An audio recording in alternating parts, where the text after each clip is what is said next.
আচ্ছা, আপনি কি জানেন আপনার মধ্যে কোন প্রতিভাটি লুকিয়ে আছে? আপনি কোন কাজটি নিয়ে এগোতে চান?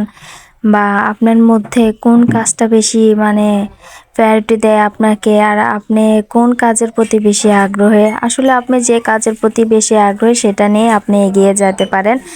না তো বা যদি অন্য কিছু নিয়ে এগিয়ে যেতে চান সেটা তো অবশ্যই হবে না।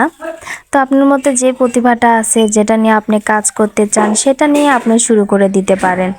তো আজকে কোথায় বসে কাজ করলাম সেটাই আপনাদের সাথে শেয়ার করব। তো হ্যাঁ এভরিওয়ান, আসসালামু আলাইকুম। কি অবস্থা সবার, কেমন আছেন?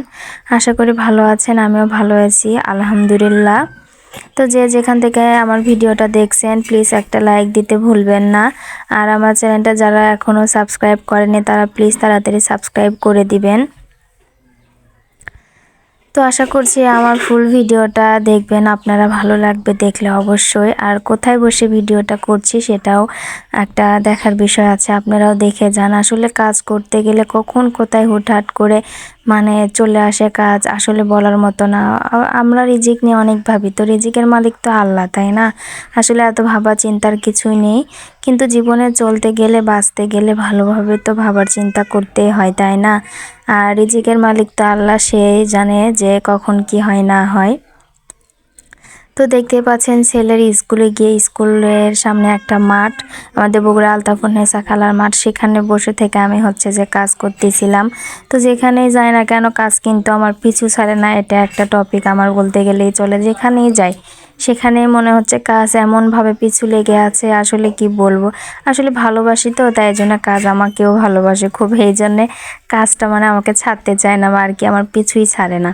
তো সেখানে বসে বসে কাজটা আর কি করছিলাম। আসলে আমার ছেলের যে বান্ধবী বলতে গেলে চলে, তার জামাতে কাজ করে দিচ্ছি। আসলে তাকে এটা কে যেন দিয়েছে, তো শুধু সাদা কালার ছিল, সেটা পরবে না নাকি, ওকে নাকি ভাল লাগতেছে না। তো ভাবি বলতেছে তুমি তো কাজ পারো, তো একটু ওর জামাতে করে দাও। তে কি আর করার, আসলে আবদার করলে তো আসলে যে সয় তার কাছে তো আবদার করতে হয়, তাই না? তো সেখানে বসে থেকে আসলে কাজটা করে দিলাম। সকালে গিয়ে সেখানে আঁকে নিছি, তারপরে যে আপনারা তো ফোনে দেখতেই পারলেন। তো সেই ফোন থেকে ছবিটা দেখে কিছু কিছু ডিজাইন নিজের থেকে করছি, কিছু কিছু দেখে করছি। তো সব মিলিয়ে কমেন্টে জানায় যাবেন যে আপনাদের ভিডিওটা কেমন লেগেছে বা ডিজাইনটা কেমন হয়েছে, অবশ্যই কমেন্ট করতে কিন্তু ভুলবেন না। তো দেখতে পাচ্ছেন সেখানে বসে থেকে ভিডিওটা করছি আর সেলাই করে দিচ্ছি। আসলে সকালে গিয়ে ওখানে আঁকে নিয়ে তারপর ওখানে সেলাই করে দিয়েছি। তো যে দেখতেছে সে বলতেছে আসলে কালারগুলো এত সুন্দর হয়েছে, আর সাদার উপর মাল্টি কালার যেন ফুটে উঠেছে আসলে। তো সবাই বলতেছে আহারে ভাবে, আপনার হাতটা এত চালু, আপনি এত সুন্দর কাজ পারেন, এত কিছু আপনি সামলান কিভাবে, এত কিছু আপনি করেন কিভাবে। আসলে এই যে বললাম না, যে যে কাজটা আপনি পারেন সেটা নিয়ে এগিয়ে যান। আসলে এই সেলাইয়ের কাজটা আমি ছোট থেকে করি, ক্লাস 5 থেকে করতাম। সেলাইয়ের কাজটা আমার খুব ভালো লাগে, এই ভালোবাসার সূত্রে এই কাজটা করা। সেলাইকে আমি খুব ভালোবাসি, সেলাই করতেও আমার খুব ভালো লাগে, এই জন্য এই কাজ করা। তো কি আর ভাবনা চিন্তা, সেখানে বসে থেকে আসলে কাজটা করে দিলাম। ওনাকে এত খুশি করার পর কি বলবো। আসলে কিছু কিছু মানুষের কাছ থেকে টাকাটাই বড় ফ্যাক্ট না, তাদের ভালোবাসাটা বলার মতো না, কি আর বলবো।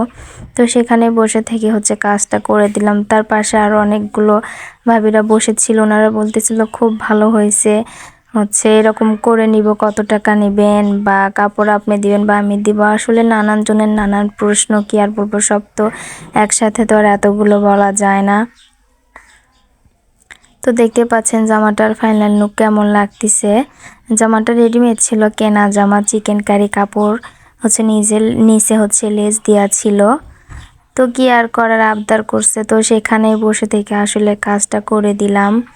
দেখতে পাচ্ছেন আপনারা কেমন লাগতেছে। তো বেবি ফ্রক তো আসলে এমনিতেই সুন্দর লাগে, তাই না? তারপরে করার পরে তো আরো ভালো লাগতেছে, খুব ফুটে উঠেছে কাজটা, কালারগুলো মাল্টি কালার দিয়েছি, তো এই জন্য খুব ভালো লাগতেছে। তো এই যে বললাম যে আপনার মধ্যে যে প্রতিভা আছে সেটা নিয়ে আপনাকে এগিয়ে যেতে হবে, সেটাকে আপনাকে বেশি করে গুরুত্ব দিতে হবে সেই কাজের দিকে।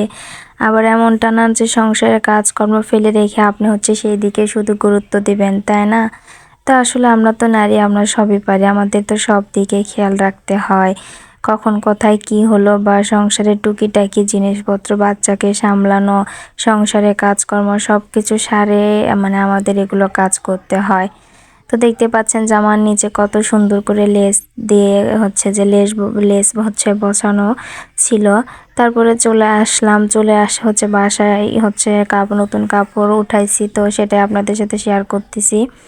তো দেখেন এটা ছিল বাটিক প্রিন্টের একটা কাপড়। এইগুলো কাপড় তো বলতে গেলে একদম ভাইরাল, কি আর বলবো।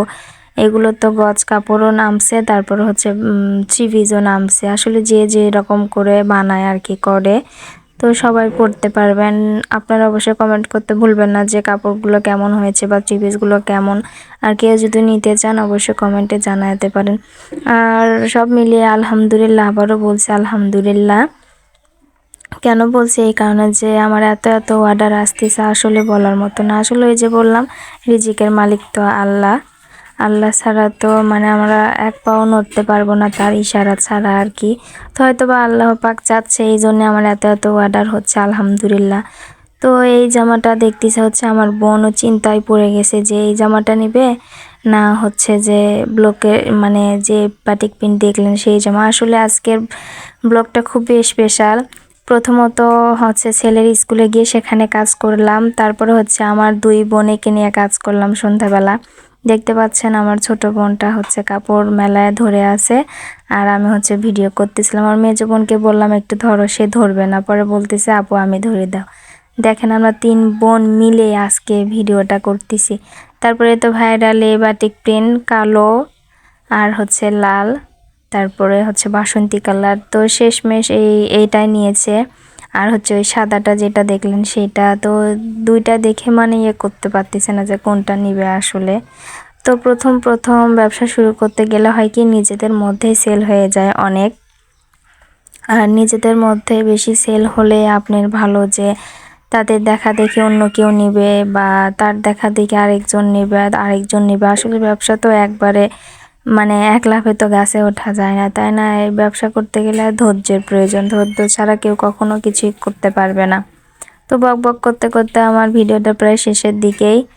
সবাই ভালো থাকবেন, সুস্থ থাকবেন, আল্লাহ হাফেজ।